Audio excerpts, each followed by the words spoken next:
Assalamualaikum teman-teman. Selamat datang kembali di channel ini.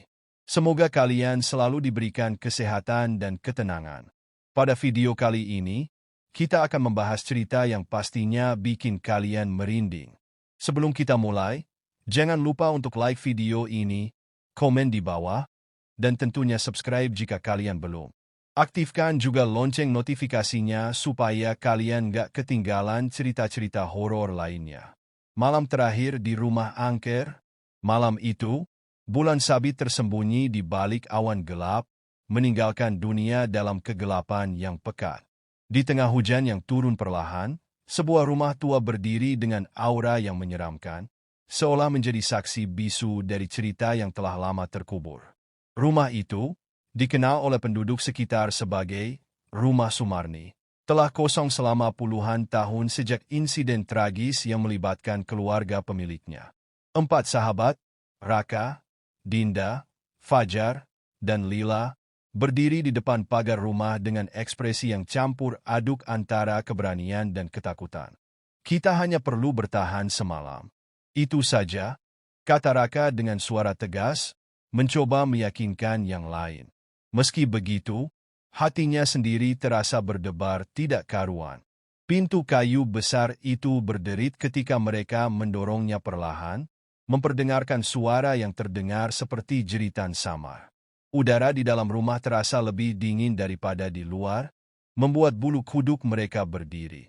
Lantai kayu yang tua berdecit di bawah setiap langkah mereka, memberikan kesan seolah rumah itu sedang berbisik. Di ruang tamu, perabotan tua yang rusak tertutup debu dan sarang laba-laba.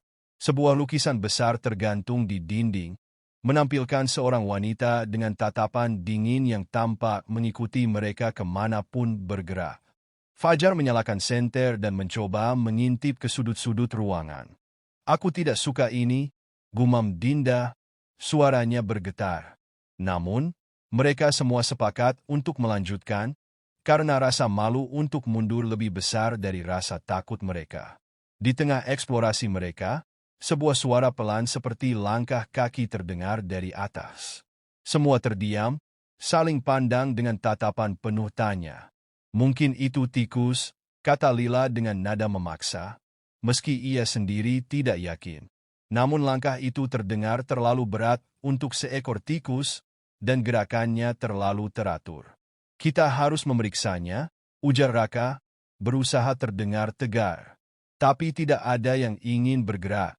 Suara itu berhenti, menyisakan kesunyian yang lebih mengerikan. Raka mengambil inisiatif, melangkah menuju tangga.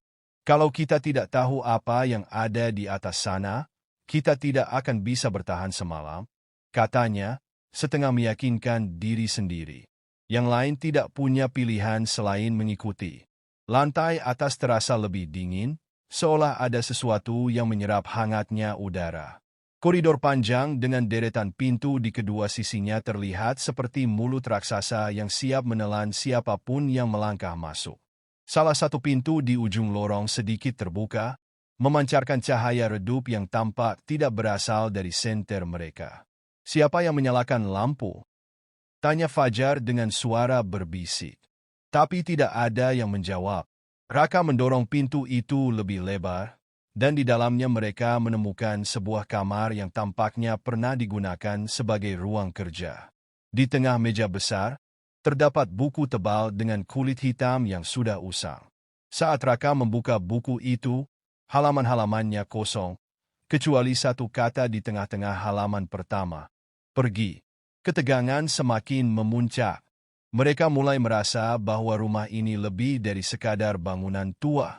Saat mereka melangkah keluar dari ruangan itu, suara tawa pelan menggema di koridor, terdengar seperti berasal dari arah yang berbeda-beda.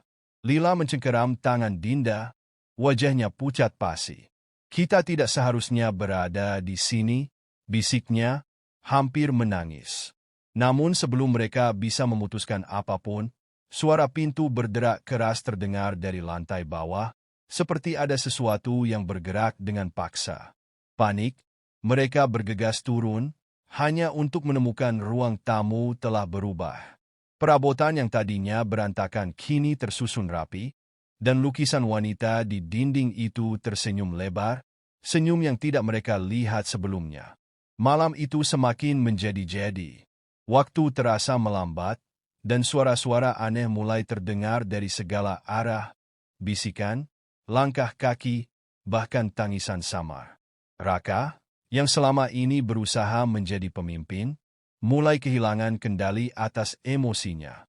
Ia mengakui, mungkin kita harus keluar sekarang.